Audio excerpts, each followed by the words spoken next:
तो मुझे ये लगता है कि आपके जो एफर्ट्स है वो एक जगह जब कॉन्सेंट्रेट होगे तब आप अच्छे से मतलब आपको अच्छा रिजल्ट मिलेगा। जब तक आप एफर्ट्स डाल रहे हैं लेकिन वो इस डायरेक्शन में जा रहे हैं तो आपको रिजल्ट नहीं मिलेगा। तो मुझे ऐसा लगता है कि आपका एक ही एम होना चाहिए कि अगर आप एसएससी करते हो तो ठीक है, मैं एसएससी करूँगा, फिर उनका एग्ज़ाम कैसा भी हो, टफ हो या कुछ भी हो, मैं एसएससी करूँगा। अभी मेरा ऐसे था, मुझे बैंकिंग करना था।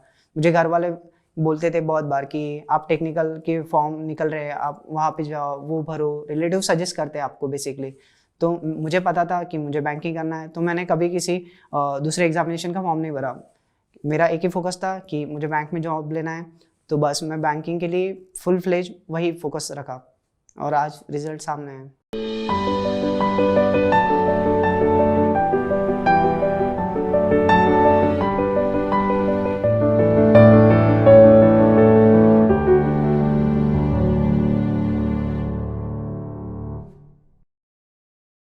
नमस्कार दोस्तों, स्वागत है आप सभी का chamomile tea with toppers and initiative by Unacademy. मेरा नाम है अंकुश और मैं बैंकिंग एग्जाम्स के लिए मैथ्स और रीजनिंग दो सब्जेक्ट्स पढ़ाता हूं। तो आज हमारे साथ एक ऐसे स्टूडेंट यहां पर मौजूद हैं जिन्होंने आरआरबी पीओ का एग्जाम क्लियर किया हुआ है। अभी इनकी एज सिर्फ 23 है और आरआरबी पीओ का एग्जाम का रिजल्ट अभी जस्ट कुछ दिन पहले ही आया था जिसमें इन्होंने एग्जाम क्लियर किया है। तो आज जानते हैं उनकी स्ट्रेटेजी की कैसे उन्होंने अपनी बैंकिंग एग्जाम्स की तैयारी स्टार्ट की और क्या उनकी स्ट्रेटेजी थी। तो हेलो पवन। Hello sir. कैसे हैं आप? सर एकदम बढ़िया, आप? बस मैं बढ़िया। आपको कैसा लग रहा है एग्जाम क्लियर करके? सर बहुत ही अच्छा लग रहा है। It's like dream come true. अच्छा, एक चीज सबसे पहले मैं स्टार्ट करने के पहले ये बोलना चाहूँगा, इन्होंने मतलब आपने मुझे जो बताया था अभी जस्ट थोड़ी देर पहले ही जब हमारी बात हो रही थी, तो आपने कहा था कि आज से कुछ दिन पहले ही आपने एक CTWT के एपिसोड के नीचे कमेंट करके कहा था कि मैं भी एक दिन वहाँ आऊँगा, और अचानक से मतलब आपको यहाँ बुलाया गया। तो आपको कैसा फील हो रहा है ये? सर जब मुझे इनविटेशन आया कि आप इंटरव्यू के लिए आइए, तो फर्स्ट टाइम तो मुझे बिलीव ही नहीं हुआ कि ये इनविटेशन आ रहा है, क्योंकि उसके 2 मंथ पहले ही एक SBI PO के टॉपर है 2019 के, प्रेम प्रकाश जी करके, उनका एक इंटरव्यू आया था। तो मैंने उसके नीचे कमेंट किया था कि एक दिन मैं भी उसे चेयर पे आऊँगा और अपनी स्टोरी बताऊँगा।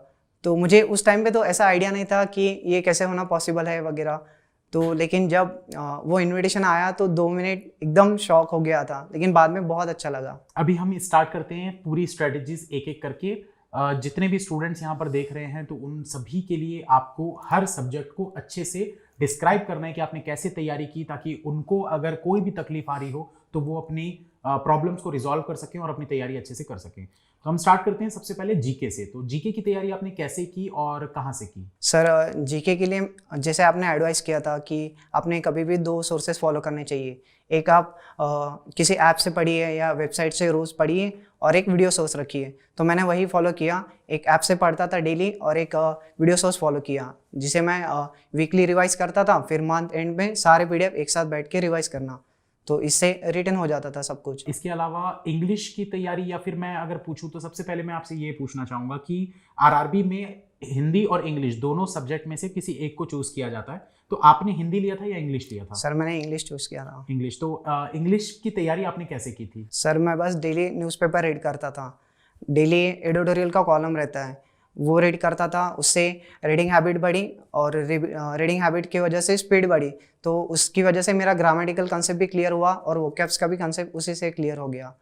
और फिर एक्स्ट्रा में क्विजेस लगाता था, और फिर मॉक्स में भी आपका इंग्लिश का पोर्शन रहता है, वहाँ से भी आप सॉल्व करते हो। तो एक आइडिया आपको आ जाता है कि इंग्लिश की आपका ठीक होने लगता है फिर। तो इंग्लिश में भी वैसे आपके मार्क्स कितने थे? मेरे 26.50 आउट ऑफ 40। बहुत अच्छे मार्क्स है। इतने मार्क्स लाना मतलब बहुत बड़ी बात होती है। खैर, इसके अलावा अब हम बात करेंगे क्वांट की। तो क्वांट के लिए आपकी क्या स्ट्रेटेजी थी और आपने कैसे क्वांट के लिए तैयारी की है? सर सबसे वीक जो मेरा सब्जेक्ट था वो क्वांट ही था। तो मैंने स्ट्रैटेजाइज ऐसे किया कि आपको स्कोर करना पड़ता है, तो आप बेसिकली फोकस कर सकते हैं कि DI हो गए, नंबर सीरीज हो गए, सिंप्लीफिकेशन, क्वाड्रेटिक, मैंने इस पे ज़्यादा फोकस किया। अरिथमेटिक के मैंने बेसिक कंसेप्ट क्लियर किए। उनको एकदम मतलब आप बेसिक से करके एडवांस लेवल तक लेके जाते हैं वैसे नहीं किया, उनको बेसिक्स क्लियर किया, फिर ज़्यादा फोकस DI पे रखा। तो DI की वजह से और ये बाकी सिंप्लीफिकेशन वगैरह की वजह से मेरा वो सेक्शन क्लियर हो गया। तो इसमें बिना अर्थमेटिक के आपको कभी प्रॉब्लम नहीं आई? नहीं सर, कभी नहीं आई। मेंस एग्जाम में? नहीं सर, क्योंकि बेसिकली अरिथमेटिक का क्या होता है कि वो जो कॉन्सेप्ट रहते हैं वो हम बचपन में पहले से ही सीखे रहते हैं, तो आपको बस उनको एक बार रिवाइज करना पड़ता है कि आप ऐसे नहीं, मतलब आप ट्रिक्स वगैरह लर्न करके भी कर सकते हैं, लेकिन वो टाइम कंज्यूमिंग हो जाता है। तो आप उसके बेसिक कॉन्सेप्ट रिवाइज कीजिए और ज़्यादा से ज़्यादा फोकस DI वगैरह पे कीजिए, तो आपका वो भी सेक्शन कवर होता है और ये भी सेक्शन कवर होता है। तो आपकी इसमें मार्क्स कितने थे मैथ्स में? मेरे सर अप्रोक्स 15, नियर अबाउट 15 थे। अच्छा, और प्रीलिम्स में? प्रीलिम्स में कंबाइंड स्कोर याद है मुझे, कितना? मैंने 60 अटेम्प्ट किए थे तो 59.5 थे। 59.5 आउट ऑफ 80, बहुत बहुत अच्छे मार्क्स हैं। तो चलिए अब बात करते हैं रीजनिंग सेक्शन की। तो रीजनिंग के लिए आपने कैसे तैयारी की थी? सर जब मैंने रीजनिंग स्टार्ट किया तो बेसिकली मुझे आइडिया नहीं था, मेन टॉपिक आता है उसमें पजल, तो मैंने यूट्यूब पे सर्च किया तो आपका नाम पॉपअप हुआ, तो मैंने आपके वीडियोस देखना स्टार्ट किए। तो आप जब पढ़ाते थे कि आप लिख लिख के पढ़ाते थे, तो वो सारी प्लेलिस्ट मैंने देख ली, तो उससे एक आइडिया आ गया। फिर मैं रोज़ 50-60 पजल सॉल्व कर लेता था आपके वीडियो से या फिर किसी अदर सोर्स से, तो उसकी वजह से फिर मेरी स्पीड, मुझे स्टार्टिंग में 10-15 मिनट एक सिंपल पजल सॉल्व करने के लिए लगते थे, फिर वो टाइम कम होते होते 3 मिनट 2 मिनट तक आया, तो वो कॉन्सेप्ट क्लियर हुआ। फिर बाकी के भी कॉन्सेप्ट आप ही से बढ़े, तो वो भी क्लियर हो गए। तो रीजनिंग में मतलब प्रीलिम्स में आपको ज़्यादा तकलीफ हुई या मेंस में ज़्यादा तकलीफ हुई? सर मुझे लगता है कि मुझे मेंस में ज़्यादा एफर्ट्स डालने पड़े, क्योंकि जब आप प्रीलिम से मेंस में जाते हैं तो एक तो लेवल चेंज हो जाता है, और जो एग्जामिनर पूछता है वहाँ पे अटेम्प्ट मैटर नहीं करते, वहाँ पे मैटर करता है कि कौन से क्वेश्चन छोड़ने हैं और कौन से क्वेश्चन अटेम्प्ट करने हैं, तो मुझे वो गैप फिल करने में टाइम लगा। तो क्योंकि ये सवाल मैंने इसलिए किया दोस्तों, आप भी सोच रहे होंगे कि सर ने ऐसा सवाल क्यों किया कि प्री में ज़्यादा तकलीफ हुई या मेंस में, क्योंकि ऑब्वियसली बात है मेंस तो हार्ड होता है। बट ऐसा नहीं है दोस्तों, सिर्फ हार्ड होना या पेपर टफ था ये मैटर नहीं करता, क्योंकि जब आप प्री की बात करते हैं तो प्री में आपकी स्पीड बहुत ज़्यादा होनी चाहिए, जो कि हर स्टूडेंट की नहीं होती है। लेकिन मेंस में स्पीड की ज़रूरत नहीं होती, वहाँ पर आपको सिर्फ एक्यूरेसी और कुछ थोड़े बहुत अटेम्प्ट से भी आप अपना पेपर क्लियर कर सकते हैं। तो आपने कितने अटेम्प्ट किए थे और आपके मार्क्स क्या थे मेंस में? सर मेरे टोटल अटेम्प्ट 126 थे और मेरे मार्क्स थे 103.22। 103.22। कट ऑफ से कितने ज़्यादा थे ये? Sir cut off near 60 to 70 की रेंज में था। अच्छा, मतलब 30 प्लस आपके मार्क्स थे हाँ, कट ऑफ सर। से ज़्यादा। या ठीक है, तो रीजनिंग का आपको मार्क्स याद है अपने? रीजनिंग के भी 26.5 थे सर। 26.5 आउट ऑफ 50 हाँ, कि आउट ऑफ 40? नहीं sir, out of out 40। Of 40। चलिए ठीक है, बहुत अच्छा है, बहुत अच्छा स्कोर आपने लाया। तो इंटरव्यू की तैयारी आपने कैसे की थी, और मतलब जब आपको पता चला कि आपका मेंस क्लियर हो गया तो इंटरव्यू के लिए क्या क्या आपने किया था? सर बेसिकली जब रिजल्ट अनाउंस हुआ उसके बाद मैंने इंटरव्यू के लिए अप्रोच किया कि कैसे पढ़ना है, क्या पढ़ना है। सबसे पहले मैंने रिसर्च किया कि आपको बेसिकली क्या पूछते हैं, तो मैंने देखा कि वो आपका बैंकिंग अवेयरनेस टेस्ट करते हैं और बाकी बेसिक चीज़ें रहती कि करंट अफेयर्स वगैरह। तो और सेकंड मोस्ट थिंग ये रहती है कि वो आपका नॉलेज नहीं जज करते, वो आपको जज करते कि आपकी पर्सनैलिटी क्या है, कि अगर आप बैंक में PO करके ज्वाइन करते हो तो आप लोगों को हैंडल कर पाते हो या नहीं, या फिर आपका जो वर्क प्रेशर है वो हैंडल कर पाते हो या नहीं। तो फिर मैंने उसके अकॉर्डिंग अपना प्रिपरेशन स्टार्ट किया। मैं करंट अफेयर्स के लिए डेली न्यूज़पेपर पढ़ता था, और बैंकिंग अवेयरनेस के लिए मैंने कुछ PDFs मिलते हैं अदर साइट्स पे, वो पढ़े। फिर कभी कभी बहुत सी प्लेलिस्ट है यूट्यूब पे कि बहुत से टीचर्स ने पढ़ा है कि banking awareness basic to advance तक, कि बैंकिंग क्या होता है, उसके डिफरेंट टाइप्स क्या है, तो वो देखे। फिर मैं क्या करता था, रोज़ शाम को ना अपने रूम में मिरर लगाता था और वहाँ पे अपनी प्रैक्टिस करता था, क्योंकि जैसे इंटरव्यू में कुछ क्वेश्चन आपके फिक्स रहते हैं कि अपने बारे में बताइए, आपका एजुकेशनल बैकग्राउंड, आपका फैमिली बैकग्राउंड, आपने अभी मेरा इंजीनियरिंग बैकग्राउंड है, तो बेसिक क्वेश्चन तो एक इंजीनियर को वो पूछते ही है कि आपने इंजीनियरिंग क्यों छोड़ी, मुझे भी पूछा था इंटरव्यू में। तो मैं इसके आंसर सारे प्रिपेयर करके गया था। तो मैं रोज़ मिरर के सामने बैठता था और अपना इंटरव्यू खुद ही लेता था। तो इसकी ऐसी जर्नी चली, तो ऐसे पूरा इंटरव्यू प्रैक्टिस किया। तो इंटरव्यू में कुछ सवाल आपको जो याद हो आप शेयर करना चाहें? सर सबसे पहले तो उन्होंने टेल मी अबाउट योरसेल्फ पूछा। फिर सेकंड क्वेश्चन ये था कि अभी आप एजुकेशन आपका, उन्होंने कहा कि आपका इतना अच्छा ग्रेजुएशन है, आप मैकेनिकल से पास आउट हो, आपका स्कोर भी अच्छा है, तो आप UPSC के लिए क्यों नहीं गए। तो मतलब वो ऐसे क्वेश्चन पूछते कि आपको जज करते कि आपको कुछ पूछ देंगे कि आप एकदम शॉक में चले जाए, तो उस सिचुएशन में आपकी पर्सनैलिटी टेस्ट करते कि आप उस सिचुएशन को कैसे डील करते हो। तो उन्होंने मुझे पूछा, तो मैं इस क्वेश्चन के लिए प्रिपेयर्ड नहीं था, तो मैं 2 सेकंड के लिए पॉज लिया। फिर मैंने उनको बताया कि sir UPSC is the toughest exam in our country, कम से कम आपके पास मिनिमम, मतलब आपके पास बैकअप प्लान होना चाहिए। और अगर आपकी फैमिली सपोर्ट करती है फाइनेंशियली आपको, तो आप यूपीएससी के लिए जा सकते हो। तो मेरा फैमिली बैकग्राउंड ऐसे नहीं था कि जो मुझे 1-2 साल के लिए उस पोजीशन पे होल्ड कर सके कि आप यूपीएससी करो, हम संभाल लेंगे। मुझे फैमिली की रिस्पॉन्सिबिलिटी लेनी थी, तो मैं उस रास्ते नहीं गया। मैंने सोचा कि बैंकिंग करियर इज़ बेस्ट, यहाँ पे रिक्रूटमेंट भी बेटर होते हैं और रिक्रूटमेंट प्रोसेस भी अच्छा है। तो ये क्वेश्चन था, और बाकी बैंकिंग अवेयरनेस पूछिए। तो अब इसमें कुछ मैं चीज़ें आपसे पूछना चाहता हूँ जो तकलीफ स्टूडेंट्स को होती है, क्योंकि एज अ टीचर मेरे पास बहुत सारे डाउट्स आते हैं आप लोगों के कि सर इस चीज़ को हमको कैसे इंप्रूव करना चाहिए, या कोई भी सब्जेक्ट में जब वो दिक्कत में आते हैं तो हर सब्जेक्ट में कुछ ना कुछ प्रॉब्लम्स होती हैं स्टूडेंट्स की। तो वो मैं चाहता हूँ कि एक स्टूडेंट की तरफ से ही आप लोगों को उसके जवाब मिले। तो एक एक सब्जेक्ट के हम सारी दिक्कतों के बारे में बात करेंगे। इंग्लिश में सबसे ज़्यादा जो दिक्कत आती है स्टूडेंट्स को वो ये आती है कि वो कैसे इंग्लिश के मार्क्स सुधारें, अपने इम्प्रूव करें। दूसरी चीज़ कि वो वोकैब को कैसे याद रखें, और तीसरी चीज़ कि ग्रामर कैसे मतलब याद रखें एग्जाम में जाते हैं। तो इन तीनों चीज़ों के बारे में आप थोड़ा डिटेल में बताइए। सर मैंने इंग्लिश जिस तरह से प्रिपेयर किया वो मैं अपनी स्टडी से शेयर करूँगा। बेसिकली बहुत से लड़के ऐसे करते कि जब इंग्लिश के लिए प्रिपेयर करना स्टार्ट करते तो वो पूरा ग्रामर रटना चालू करते थे, फिर वो वोकैब्स के लिए जाएंगे। ये सब चीज़ें मैंने की, और इन द एंड होता क्या है कि आपका टाइम इससे इन्वेस्ट हो जाता है। आप ग्रामर पढ़ते हो, बाद में वोकैब पढ़ते हो, और वो याद नहीं रहते। मतलब जब आप एग्ज़ाम में जब आपके सामने ग्रामेटिकल क्वेश्चन रहता है कि वो पूछता है कि एरर डिडक्शन बताओ, तो आपके सामने आपने 10 कॉन्सेप्ट अगर रटे हैं तो वो 10 के 10 कॉन्सेप्ट आ जाते हैं, तो आप कंफ्यूज हो जाते हो कि अब इसमें कौन सा एरर है। तो वहाँ पे लॉजिक नहीं काम करता। तो मैंने ये तरीका अपनाया, मतलब मैंने ये गलतियाँ की पहले, तो मैं अपनी गलतियों से सीखा कि ऐसे करने से कुछ नहीं होगा। तो मैंने बेसिकली यही किया कि मैं न्यूज़पेपर रीड करता था। कि अंकुश, आपका ही एडवाइस था वो कि आप सिर्फ रीडिंग कीजिए, नॉवेल्स पढ़िए या न्यूज़पेपर रीडिंग करिए, जो भी आपको अच्छा लगता है वो पढ़िए। तो मैंने स्टार्ट किया न्यूज़पेपर पढ़ना। पहले बहुत ही टेडियस टास्क लगता था, ऐसे लगता था कि क्या पढ़ रहे हैं। फिर कुछ दिनों बाद इंटरेस्ट डेवलप हुआ। अभी तो ऐसी हैबिट है कि अभी भी रोज़ न्यूज़पेपर पढ़े बिना दिन नहीं जाता। तो फिर न्यूज़पेपर पढ़ना, मतलब मैं सुबह मॉर्निंग में मेरा रूटीन ये रहता था कि मैं मॉर्निंग में फर्स्ट इंग्लिश से स्टार्ट करता था। तो सबसे पहले न्यूज़पेपर पढ़े, उसके बाद कुछ वर्ड्स रहते थे उसमें कि अभी सपोज आपको एक वर्ड है जिसका मीनिंग आपको समझा नहीं, तो मैं उसी टाइम गूगल पे सर्च कर लेता था, हाँ इसका मीनिंग ये है। अगर नेक्स्ट टाइम फिर आपके सामने वो वर्ड पॉपअप होता है तो आपको याद आता है कि हाँ मैंने सर्च किया था। तो वो मतलब वो जो आपका वोकैब का लिखने का काम है वो एक टास्क खत्म हो जाता है। उसके बाद फिर मैं मॉक्स लगाता था। मॉक्स में स्पेशल सेक्शन रहता है इंग्लिश का, वहाँ से आपको पता चलता है कि आपके अटेम्प्ट्स कितने रहे, आपके कितने आंसर रॉन्ग हो रहे हैं। उसके बाद उसका एनालिसिस, मेन बच्चे क्या करते हैं जब इंग्लिश सॉल्व करते हैं ना, तो वो मॉक का एनालिसिस ही नहीं करते, वो देखते ही नहीं। अभी सपोज इंग्लिश मैंने अटेम्प्ट किया तो मैं बाद में देखूंगा ही नहीं कि मेरे करेक्ट कितने हुए, मेरे रॉन्ग कितने हुए, और करेक्ट हुए भी तो मैं ये नहीं देखूंगा कि मैंने इंग्लिश में मोस्टली हम क्या करते हैं कि गेस वर्क रहता है कि हम आंसर देखते हैं, हाँ अच्छा मुझे ये लग रहा है तो मैंने टिक कर दिया, लेकिन हम बाद में जाके उसको रिविजिट नहीं करते कि एक्चुअल में आंसर क्या था, मतलब कंसेप्ट क्या था। तो बेसिकली अगर आप जाके अच्छे से एनालाइज करते हो तो आपके कंसेप्ट भी क्लियर होते हैं और आपको अप्रोच भी पता चलता है। तो मैंने ये किया। और सेकेंडली फिर उसके बाद और क्विजेस लगाना मॉक के अलावा, इन तीनों से मुझे हेल्प हुई इंग्लिश के लिए।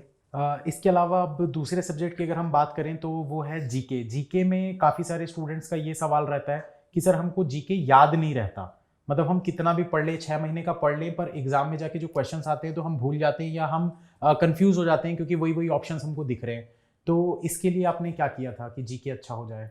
सर जब मैंने स्टार्टिंग में जीके चालू किया तो मेरे लिए बहुत मतलब हार्ड सब्जेक्ट था, क्योंकि जीके से कभी डील नहीं किया, इंजीनियरिंग से था तो जीके से कभी कांटेक्ट ही नहीं आया। तो मेरे साथ भी ये प्रॉब्लम्स होती थी कि अभी कल का पढ़ रहे तो आज का याद नहीं रह रहा, आज का पढ़ रहे तो कल का भूल जा रहे। तो मैंने क्या किया, मैंने एक स्ट्रैटेजी बनाई कि सपोज एक वीक स्टार्ट होता है तो आप एक वीकली पढ़ लीजिए, फिर आपका संडे आता है, संडे के दिन कोई न्यूज़ नहीं रहती तो आप उस दिन बैठिए, आप पूरा 7 दिन रिवाइज कीजिए, फिर ऐसे आप वीकली रिवाइज करते जाइए। और देन मंथ एंड रहता है, मंथ एंड के दिन आप बैठिए, बाकी सब्जेक्ट को कुछ भी मत पढ़िए, सिर्फ जीके रिवाइज कीजिए। ऐसा मैं करता था। और एग्जाम टाइम में भी सेम, एग्जाम टाइम में मैं 4 से 5 घंटे देता था मेंस के वक्त कि पूरा जीके पढ़ना। और आपको मेन बात ये रहती है कि आपको याद कुछ नहीं करना रहता। बहुत से लोग ये गलती करते हैं कि वो रटने बैठ जाते हैं और वो चीज़ें याद नहीं रहती। आपको बस ध्यान लगा के पढ़ना है, मतलब आप जो न्यूज़ पढ़ रहे हो उस पर बस फोकस रहो, उसके पॉइंट्स क्या है, उसमें डाटा क्या है, क्योंकि एग्जाम में वो आपको डिटेल में पूछता है। अगर आपको कोई इवेंट देता है तो लोग क्या करते हैं, उसके अवार्ड्स वगैरह पढ़ के जाएंगे, वो पूछ देता है कि इसका जज कौन था, तो यहाँ पे बच्चे फंस जाते हैं। तो मैटर ये नहीं करता आप रिटेन कर पा रहे हो नहीं, मैटर ये करता है कि आप पढ़ते वक्त कितना कंसंट्रेशन वहाँ पे लगा रहे हो, बस।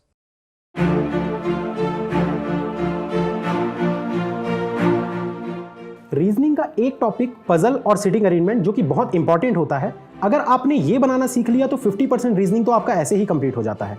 और इसको बनाने के लिए एक जो अप्रोच मैं बताता हूं, अगर वो आपने फॉलो कर ली तो कोई ऐसा पजल या सिटिंग अरेंजमेंट नहीं है जो आपसे कभी ना बने।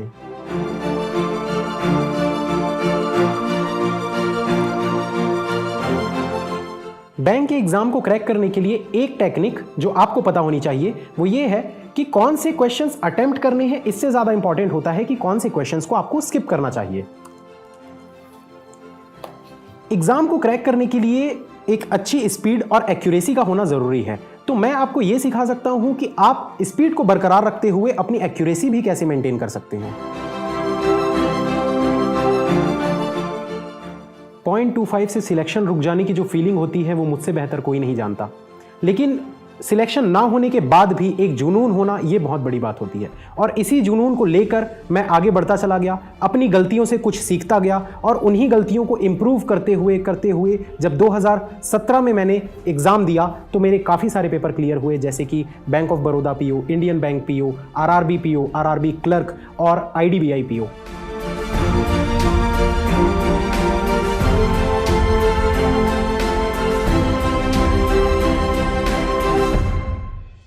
मैं हूं अंकुश लांबा, मैं पढ़ाता हूं मैथ्स और रीजनिंग बैंक एग्जाम के लिए। अनअकैडमी का लर्निंग ऐप डाउनलोड करें और मुझे वहां फॉलो करें।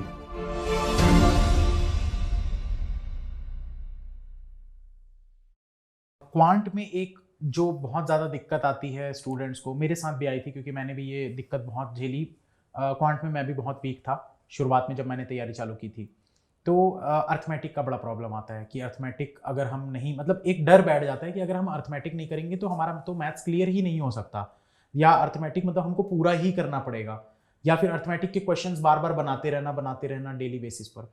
तो क्या ये चीज़ आप भी करते थे या आपने कुछ डिफरेंट अप्रोच फॉलो की थी इसके लिए? सर मैंने अरिथमेटिक पूरी पढ़ी है, आशीष सर पढ़ाते हैं, मैं उनसे पूरा अरिथमेटिक पढ़ चुका हूँ। मतलब जब लॉकडाउन का टाइम था, मैंने ये सोचा कि अगर मैथ में मेरा ये सेक्शन वीक है तो मैं उसको कम से कम एटलीस्ट ये लेवल तक, बेसिक लेवल से एडवांस लेवल तक लेके चलूँगा। लेकिन प्रॉब्लम ये हुआ कि मैंने उसमें 2 महीने गंवा दिए और मुझे वो रिजल्ट नहीं मिला जो मिलना चाहिए। फिर आपकी क्लासेस में मैं रहता था तो आप एडवाइस करते थे कि आप अरिथमेटिक पे ज़्यादा फोकस ना करें, आप DI पे फोकस करें या बाकी चीज़ों पे फोकस करें, अरिथमेटिक का बेसिक करके चलिए। तो मैंने वो सेम स्ट्रैटेजी अपनाई। मैं DI सॉल्व करता था, मेंस के DI प्लस प्रीलिम्स के DI और बाकी जो भी है सिंप्लीफिकेशन वगैरह। जब मैंने इनिशियली प्री के लिए स्टार्ट किया था ना, तो मैं 50 to 100 सिंप्लीफिकेशन सॉल्व करता था, 50 to 100 नंबर सीरीज ऐसे सेट रहते थे कि 1 घंटा बैठे ये सॉल्व किए, 1 घंटा बैठे बाकी सॉल्व किए। तो ये बेसिक क्लियर हुआ। फिर रही बात मेंस की, तो मेंस के लिए, मेंस का तो बेसिक फोकस ये रहता है कि आपका DI अच्छा रहना चाहिए, क्योंकि वहाँ पे टाइम नहीं रहता है आप अगर DI सॉल्व करने के बाद अरिथमेटिक पे जाओ, इसके लिए बहुत ज़्यादा टाइम लगता है और टाइम नहीं रहता। मेन बात ये रहती है कि एक अरिथमेटिक का क्वेश्चन एक मार्क कैरी करता है और जो DI रहता है वो 5 मार्क कैरी करता है। मतलब अगर आप 5 मिनट में एक क्वेश्चन सॉल्व कर रहे हो तो DI आपको वहाँ पे 5 मार्क देगा और अरिथमेटिक का क्वेश्चन 1 मार्क देगा। तो इसलिए मैंने ज़्यादा फोकस अरिथमेटिक पे नहीं किया। मैंने यही फोकस किया कि मैंने स्ट्रैटेजी यही रखी कि हमें एग्जाम निकलना है, हमें क्वांट में मास्टरी नहीं करनी। तो बेसिकली मैंने क्वांट के लिए वैसे ही रखा कि आप एक सेक्शन का स्कोर ऐसे ला के रखिए कि आप कट ऑफ के ऊपर जा रहे हैं और बाकी सेक्शन जो आपके स्ट्रॉन्ग पॉइंट है उनको आप और अच्छा बनाइए ताकि आप अच्छा स्कोर कर पाए। ठीक है, मतलब बेसिक्स आपने अपने क्लियर किए और बेसिक एक बार क्लियर हो गए तो फिर उसके बाद उसको छोड़कर आपने दूसरी चीज़ों पर फोकस किया। ठीक है, काफ़ी अच्छी स्ट्रेटेजी है, मैं भी यही चीज़ फॉलो करता हूँ हमेशा। और इसके अलावा रीजनिंग में अगर हम बात करें तो रीजनिंग में जो प्रॉब्लम आती है वो है पजल्स। हालांकि मैं पजल्स बहुत अच्छे से मैंने स्टूडेंट्स को करवाया है, बहुत सारे तरीके मैंने बताए हुए हैं, फिर भी मतलब पजल्स नए जो स्टूडेंट्स आते हैं वो हमेशा फंस जाते हैं कि हम कैसे इम्प्रूव करें। तो पजल में जब आप आए थे तो आपको भी शुरू में तकलीफ हुई थी या शुरुआत से ही आप इजीली बना लेते? सर जब मैं नया स्टार्ट किया था तो प्रॉब्लम ये था कि प्रीलिम्स का पजल है तो मैं उसे पढ़ता था और मैं वैसे ही बनाने लग जाता था। तो ऐसे बहुत बार होता था कि कंडीशन मिस हो रही है, मुझे एग्जैक्टली स्ट्रैटेजी नहीं पता थी। तो फिर मैंने यूट्यूब पे सर्च किया, फिर आपके वीडियोस थे, आपके वीडियोस देखना स्टार्ट किए। तो आपकी स्ट्रैटेजी ये थी कि आप पढ़ते पढ़ते कंडीशन नोट डाउन कीजिए, फिर आप पजल बनाने के लिए कूद जाइए। तो फिर मैंने वही तरीका अपनाया। तो फिर मुझे पहले पहले 10 मिनट 15 मिनट लगते थे, कभी कभी समझता नहीं था, बहुत सी तकलीफ आती थी। लेकिन मैं स्टार्टिंग में तो पूरा बस आपका वीडियो देखता था, आपके सॉल्व करने से पहले मैं सॉल्व करता था, फिर आपका देखता था कि आपने कैसे सॉल्व किया। तो मैंने आपका तरीका रट दिया। मतलब आप अगर अभी मुझे देखते हो तो वो आपका पूरा तरीका कॉपी पेस्ट रहता है। तो ये तरीका प्रीलिम्स के लिए अपनाया। अभी मेंस में प्रॉब्लम ये आती है कि प्रीलिम्स में आपको एक पजल को 2 मिनट 2.5 मिनट में सॉल्व करना रहता है, लेकिन मेंस में आपके पास टाइम की कमी नहीं रहती और आपको नंबर ऑफ अटेम्प्ट भी कम ही होते हैं, तो पजल बहुत बड़े रहते हैं। तो वहाँ पे पेशेंस काम आता है कि आपको बहुत पेशेंटली पूरा पजल पढ़ना रहता है, कंडीशन नोट डाउन करनी पड़ती है।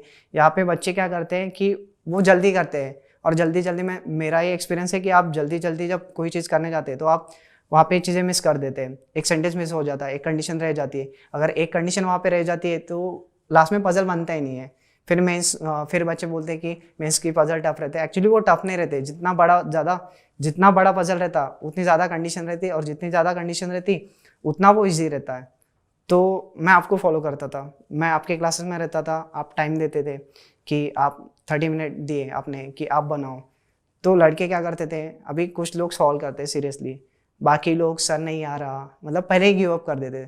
तो गिव अप वाला एटीट्यूड नहीं चाहिए। आपको ये रहना चाहिए कि मुझे एग्जाम क्लियर करना है तो करना है, फिर हर्डल्स आए या कितना भी डिफिकल्ट रहे आपको आना चाहिए।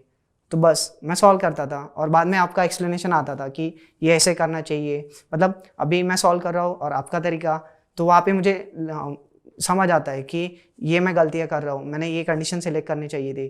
क्योंकि किसी भी पजल का कोर जो हार्ट रहता है वो रहता है कि एक ही कंडीशन रहती है। अगर आप उसको पकड़ लेते हो तो आपका पजल जो 1 घंटा टाइम ले रहा है वो 10-15 मिनट में बन जाएगा।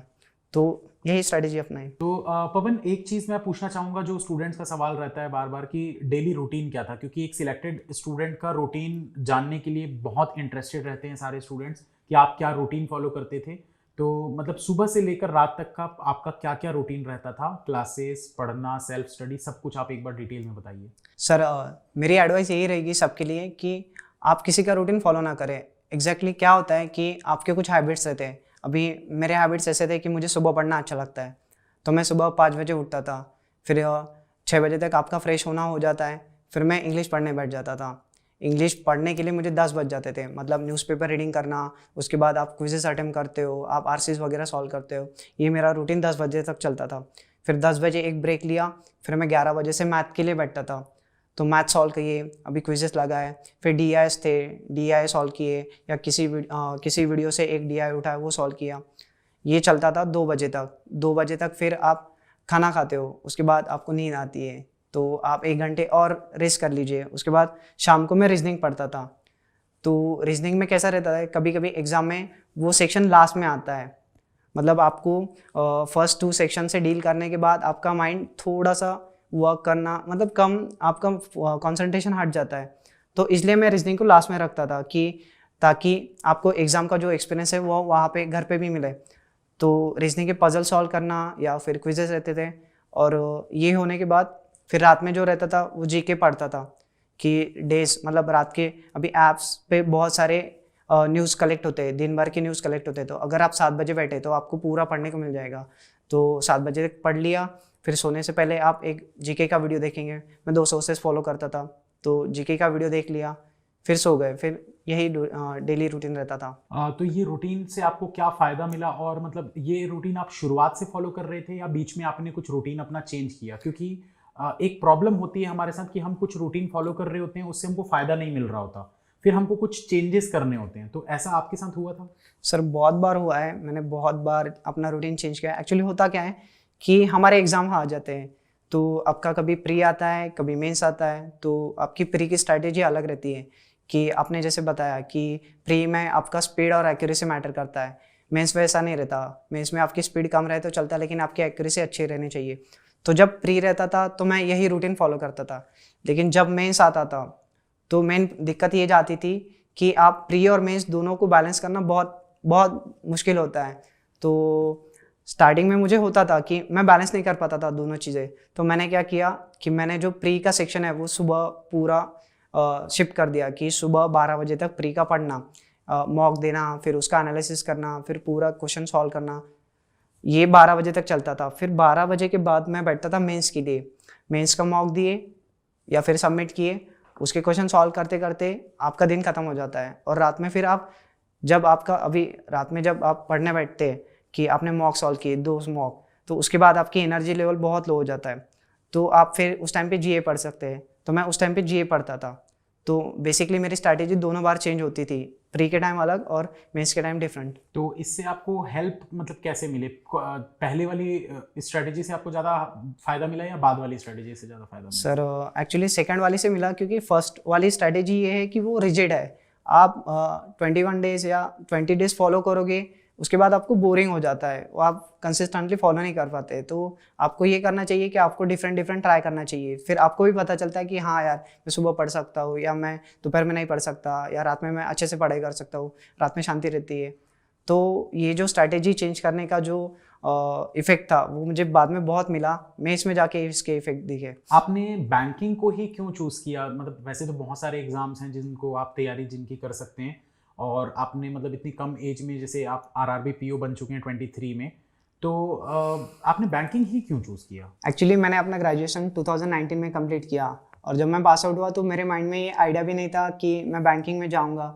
तो मेरे रिलेटिव्स है, मेरे अंकल है जो एसबीआई में एज ए क्लरिकल जॉब करते हैं। मैं उनके घर गया था, तो उन्होंने मुझे एडवाइस किया कि आप प्राइवेट सेक्टर में जा रहे हो, उसके बाद आप बोलोगे कि, मेरा ऐसे था कि मुझे प्राइवेट सेक्टर में एज अ ट्रेनिंग करनी थी, अप्रेंटिसशिप। उसके बाद मेरा प्लान ये था कि मैं गवर्नमेंट सेक्टर के लिए चूज़ करूँगा। तो उन्होंने कहा कि आप अपना टाइम क्यों वेस्ट कर रहे हो, 1 साल उधर जाओगे फिर प्रिपेयर करोगे, उससे अच्छा अभी से करो। तो उन्होंने मेरे माइंड में रखा कि आप बैंकिंग के लिए जाओ। तो फिर मैंने रिसर्च किया कि बैंकिंग क्या है, उसका रिक्रूटमेंट प्रोसेस कैसे होता है। तो मैंने देखा कि उनका रिक्रूटमेंट प्रोसेस बहुत फ्रिक्वेंटली होता है। हर 6 मंथ में वो अपनी वैकेंसीज निकालते हैं, और उनके रिजल्ट भी बहुत जल्दी लगते हैं। तो फिर मैंने सबसे पहले उसका सिलेबस देखा कि क्या है। तो बेसिकली उनके 4 सब्जेक्ट्स रहते हैं, मैथ, रीजनिंग, क्वांट और जीके। तो वो सब देखा, मॉक्स वगैरह देखे, तो एक कॉन्फिडेंस था कि मतलब मैं कर सकता हूँ। तो फिर मैंने शिफ्ट कर दिया कि मैं बैंकिंग करूँगा। तो ये जब बैंकिंग की तैयारी आपने स्टार्ट की, तो ये 2019 से आपने स्टार्ट किया 2020 से? सर मैंने अगस्त 2019 से स्टार्ट किया। मैं जून 2019 में पास आउट हुआ।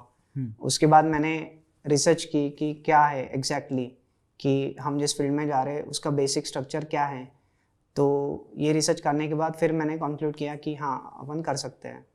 तो फिर मैंने अगस्त से स्टार्ट किया। 2019 से करीब करीब अभी देखा जाए तो 1.5 साल हो चुका है। Yes sir. आपने 2019 का भी पेपर दिया होगा, फिर 2020 वाले पेपर में आपका सिलेक्शन हुआ। तो बीच में जो पेपर आपने दिए और जिनमें सिलेक्शन नहीं हुआ, तो इससे कभी डीमोटिवेट आपको फील मतलब हुआ था? सर सबसे पहला पेपर मैंने दिया था IBPS क्लर्क। उसका कट ऑफ मैंने 5 मार्क्स से मिस कर दिया। वो बहुत डीमोटिवेटेड था कि ऐसे लग रहा था, मतलब मेरे घर वालों को लगा, उन्होंने मुझे सपोर्ट किया कि आप कर सकते हो, आपका 5 मार्क्स से ही रह गया। लेकिन एक आपके मन में आता है कि सेल्फ डाउट रहता है कि यार मैं कर पाऊंगा या नहीं। लेकिन फिर भी मैंने किया कि उसको मन से हटाया कि नहीं चलो करते, देखेंगे, अपना 100% देके देखते, बाद में रिजल्ट का देखेंगे क्या होता है। उसके बाद मैंने RBI असिस्टेंट दिया और SBI क्लरिकल दिया, और वो दोनों भी प्री मेरे क्लियर हो गए। तो एक आपके पास कॉन्फिडेंस आ जाता है जब आप पेपर क्लियर करने लग जाते हैं। तो बात ये हुई कि ये 2 मैंने क्लियर किए, लेकिन इसके जब मेंस आए तो वो क्लियर नहीं कर पाए। मेरा जो SBI क्लर्क का रिजल्ट था वो मेरा 0.5 से मिस हो गया मेंस का। तो ये चीज़ें बहुत डिमोटिवेट हुई। एक्चुअली मुझे होप थी कि इन दोनों में से एक पेपर मैं क्लियर कर लूँगा, लेकिन दोनों नहीं हुए। तो वो लाइक ऑफ सेटबैक था मेरे लिए। इसलिए मैंने बोला कि जब लास्ट ईयर जो आपका वीडियो आया था एक इंटरव्यू वाला, तो उससे मोटिवेशन मिली कि नहीं हम कर सकते हैं, कि लोग करते हैं तो हम भी कर सकते हैं।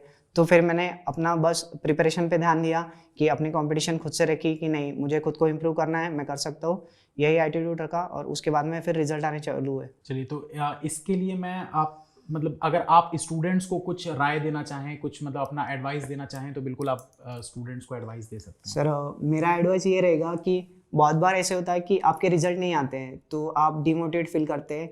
अभी 2 मंथ्स पहले की बात है, ये रिजल्ट आने से पहले मैं बहुत डिमोटिवेटेड था। तो मेन फैक्टर ये रहता है कि आपको जब लगता है कि आप कहीं कम पढ़ रहे हो तो आप आपकी फैमिली से बात करिए, आपके फ्रेंड से बात करिए, वो आपको सपोर्ट करेंगे। मेरा मोटिवेशन था कि मेरी मम्मी थी, जब भी मुझे कुछ मतलब मेरा ऐसे हो गया कि मेरे पेपर क्लियर नहीं हो रहे तो मैं उनसे बात करता था, तो वो मोटिवेट करती थी कि नहीं तुम कर सकते हो, तुमने इतना अच्छा परफॉर्म किया अभी तक तो तुम कर सकते हो। तो मेरी एडवाइस यही है कि आप मोटिवेटेड रहे, खुद पे डाउट ना रखें और अपनी कंपटीशन अपने से रखें। तो पवन, आपका मतलब बैकग्राउंड आप अपने बारे में पूरा बताइए कि आप कहाँ से बिलोंग करते हैं, कहाँ रहते हैं, और मतलब कहाँ पर आपने ग्रेजुएशन अपना किया, स्कूलिंग कहाँ से की, और पूरी जर्नी अपनी बताइए एक बार। सर मैं अकोला डिस्ट्रिक्ट में एक छोटा सा गांव है जहाँ से मैंने अपना 10th कंप्लीट किया। उसके बाद मुझे इंजीनियरिंग करनी थी तो मैंने डिप्लोमा किया इन मैकेनिकल इंजीनियरिंग। देन मेरा गवर्नमेंट में नंबर लगा तो फिर मैंने वहाँ से इंजीनियरिंग की और कुछ मंथ बाद मैंने डिसाइड किया कि मुझे बैंकिंग करनी है तो मैं बैंकिंग में आ गया। इसमें एक सवाल और मैं करना चाहूँगा कि जब एक स्टूडेंट बहुत कम एज में जॉब में लग जाता है, गवर्नमेंट जॉब मिल जाती है, जैसे अभी आपको 23 की एज में आप पीओ बन चुके हो, ऑफिसर बन चुके हो, तो अभी आपके मन में आगे के लिए फ्यूचर प्लानिंग क्या आ रही है? कुछ आप और भी दूसरे एग्जाम्स के बारे में सोच रहे हैं या आप इसी को कंटिन्यू करना चाहते हैं, बैंकिंग में ही अपना करियर बनाना चाहते हैं? सर इसके बारे में मैंने सोचा है कि अभी जब मैं ज्वाइनिंग करूँगा तो बेसिकली मेरा तो ड्रीम था कि बैंक ज्वाइन करना, तो और जो भी बैंकिंग करते हैं उन सबका एक ही ड्रीम रहता है कि एसबीआई पीओ क्रैक करना। तो बेसिकली अभी मैं भी यही टारगेट लेके चल रहा हूँ कि after joining PO in RRB I will go for SBI PO. तो अभी मतलब फिलहाल आप एसबीआई के लिए ही तैयारी कर रहे हैं? हाँ सर। और एक चीज़ का डाउट भी स्टूडेंट्स जो मुझसे पूछते हैं कि सर क्या एसएससी बैंकिंग की तैयारी साथ में करनी चाहिए, तो आपको क्या लगता है इसके बारे में? एक्चुअली सर ये मेरा पर्सनल ओपिनियन है। मेरे बहुत सारे सीनियर्स हैं जिनको मैंने देखा है कि वो बैंकिंग का भी प्रिपरेशन करते हैं और बाकी एग्ज़ाम का भी। अभी आपने कहा कि बैंकिंग और एसएससी, तो यहाँ पे दो डिफरेंस जो आते हैं कि बैंकिंग का सिलेबस डिफरेंट है और एसएससी का डिफरेंट आता है और इनका एग्जामिनेशन लेवल भी बहुत डिफरेंट रहता है। तो मुझे ऐसा लगता है कि आप जब दो चीज़ें एक साथ करते हैं तो वो दोनों चीज़ें आपको सक्सेसफुली आप कर नहीं पाएंगे। मतलब आप ना बैंकिंग में सक्सेसफुल हो सकते हो ना एसएससी में। अभी मेरे सीनियर्स है जो मुझसे 2 साल बड़े, वो सारे एग्जाम के फॉर्म भरते हैं, वो एसएससी भरते हैं, वो आरआरबी भरते हैं, RRB means railway, and then banking भी करते हैं। उनका कोर फोकस ये है कि वो बैंकिंग में है, लेकिन उनका सब वो टेक्निकल के भी करते हैं। तो उनका प्रॉब्लम ये है कि आज मेरा सिलेक्शन हो रहा है और उनका सिलेक्शन रुक गया है। तो मुझे ये लगता है कि आपके जो एफर्ट्स है वो एक जगह जब कॉन्सेंट्रेट होगे तब आप अच्छे से मतलब आपको अच्छा रिजल्ट मिलेगा। जब तक आप एफर्ट्स डाल रहे हैं लेकिन वो इस डायरेक्शन में जा रहे हैं तो आपको रिजल्ट नहीं मिलेगा। तो मुझे ऐसा लगता है कि आपका एक ही एम होना चाहिए कि अगर आप एसएससी करते हो तो ठीक है मैं एसएससी करूँगा, फिर उनका एग्ज़ाम कैसा भी हो, टफ हो या कुछ भी हो, मैं एसएससी करूँगा। अभी मेरा ऐसे था, मुझे बैंकिंग करना था। मुझे घर वाले बोलते थे बहुत बार कि आप टेक्निकल के फॉर्म निकल रहे हैं, आप वहाँ पे जाओ, वो भरो, रिलेटिव सजेस्ट करते हैं आपको बेसिकली। तो मुझे पता था कि मुझे बैंकिंग करना है तो मैंने कभी किसी दूसरे एग्जामिनेशन का फॉर्म नहीं भरा। मेरा एक ही फोकस था कि मुझे बैंक में जॉब लेना है, तो बस मैं बैंकिंग के लिए फुल फ्लेज वही फोकस रखा और आज रिजल्ट सामने है।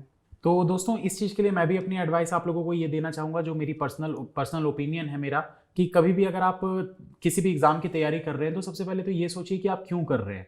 क्योंकि अगर आप सिर्फ ये सोच के करोगे कि बस हमको जॉब चाहिए, तो जॉब तो दुनिया में बहुत सारी होती है।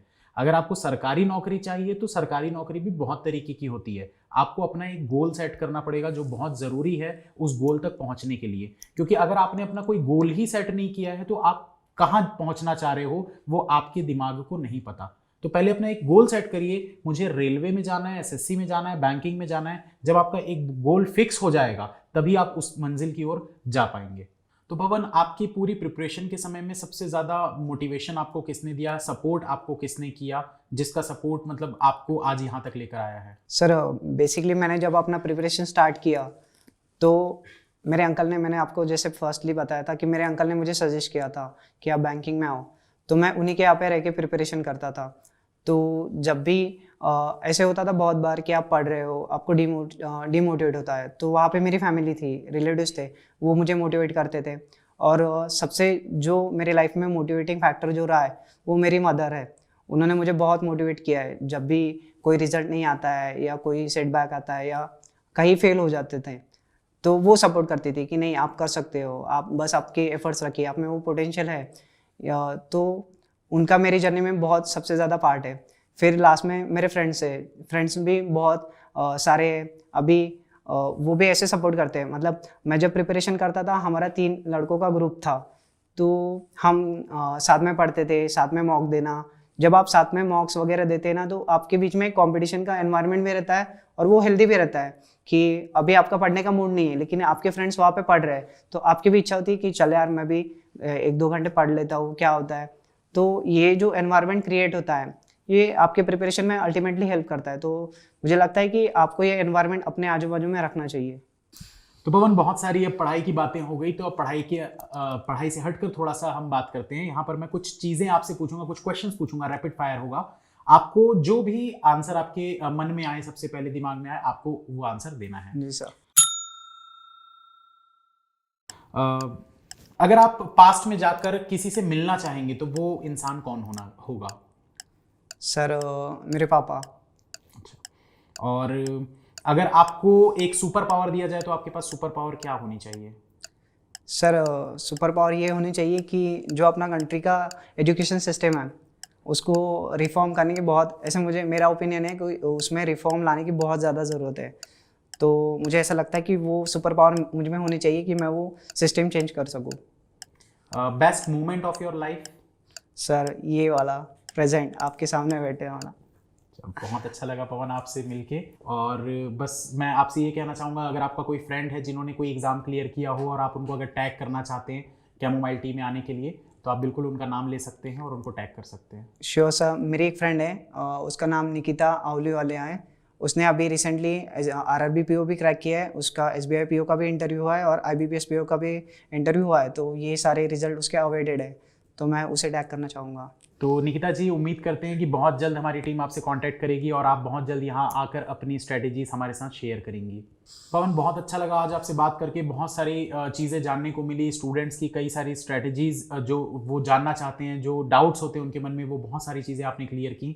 तो एक हमारी टीम की तरफ से आपके लिए token of appreciation. Thank you sir. तो पवन, आपका एक्सपीरियंस कैसा रहा आज का CTWT का? सर सबसे पहले मैं अनअकैडमी को बहुत थैंक्स करना चाहूँगा, क्योंकि ये एग्जैक्टली मेरा ड्रीम था और उसमें भी आप इंटरव्यू दो, ये तो मतलब आपका एक सपना पूरा हो रहा, उसके साथ आपको बोनस पॉइंट मिल रहे हैं, ऐसी बात है। तो इसीलिए मैं सबसे पहले अनअकैडमी को थैंक्स करना चाहूँगा। और सेकेंडली स्पेशली आपको थैंक्स, आपका बहुत गाइडेंस रहा है। सिर्फ आपने एज ए टीचर भी गाइड किया है और एज ए ब्रदर भी आपने बहुत सी चीज़ें सिखाई है। आपके कड़वे वचन बहुत काम है, तो आपको भी शुक्रिया। और सर मैं एक मैसेज अपने फैमिली को देना चाहूँगा। बिल्कुल। सबसे मैं थैंक्स बोलना चाहूँगा अपनी माँ को। उन्होंने मेरे लिए बहुत स्ट्रगल किया है। मेरी जो लाइफ स्टोरी है, अगर उसका कोई पार्ट है तो मैक्सिमम उसमें जो मेजर प्ले रोल है वो मेरी मम्मी का है, तो मैं उन्हें थैंक्स बोलना चाहूँगा। बिल्कुल पवन, एक मदर का रोल बहुत बड़ा होता है एक किसी भी मतलब स्टूडेंट की लाइफ में, उसको उसके गोल तक पहुंचाने में। तो आज बहुत ज़्यादा आपकी मदर जो हैं वो प्राउड फील कर रही होंगी आपके ऊपर कि आप यहाँ पर हैं और आप एक मतलब गवर्नमेंट ऑफिसर भी बन चुके हैं। पवन, अगर आप एक कुछ इम्पॉर्टेंट चीज़ या स्ट्रेटजी या एक लास्ट मोमेंट टिप देना चाहें स्टूडेंट्स को उनकी प्रिपरेशन के लिए, तो आप बिल्कुल दे सकते हैं। ज़रूर सर। एक्चुअली हम जब प्रिपरेशन करते हैं तो बहुत बार ऐसे होता है कि आप डिमोटिवेट होते हो, आपको फेलियर्स फेस करने पड़ते हैं, लेकिन मेरा एडवाइस यही है कि आप अपनी जर्नी पे भरोसा रखें, आप अपना कॉन्फिडेंस लेवल बरकरार रखें और आप जो हार्डवर्क रख रहे हैं वो 100% दीजिए। आपको एक ना एक दिन रिजल्ट ज़रूर मिलेगा। ऐसे बहुत बार होता है कि हम रिजल्ट के बहुत करीब होते हैं और हमें लगता है कि हम कहीं मूव नहीं कर रहे, एक जगह पे स्टक हो गए। तो ये वो मोमेंट है जहाँ से आपकी बिगिनिंग स्टार्ट हो रही है। तो आप अपने आप में विश्वास रखिए और मेहनत करते रहिए। थैंक यू पवन, बहुत अच्छा लगा आपसे आज मिलके। Thank you sir. तो दोस्तों, बहुत बहुत शुक्रिया आप सभी का इस सेशन को पूरा आखिरी तक देखने के लिए। इसी तरीके के और भी सेशंस देखने के लिए इस चैनल को अगर आप लोगों ने अभी तक सब्सक्राइब नहीं किया है तो जल्दी से सब्सक्राइब कर लीजिए और बेल आइकन को प्रेस करना बिल्कुल भी ना भूलें, ताकि आने वाले सारे वीडियोस की नोटिफिकेशन आप लोगों को मिलते रहे। वीडियो को लाइक और शेयर जरूर कीजिएगा। Thank you, have a nice day. चल उठ जा, let's crack it, जोर दे लगा, let's crack it, भीड़ को छोड़ दे, let's crack it, रास्ते मोड़ दे। के चल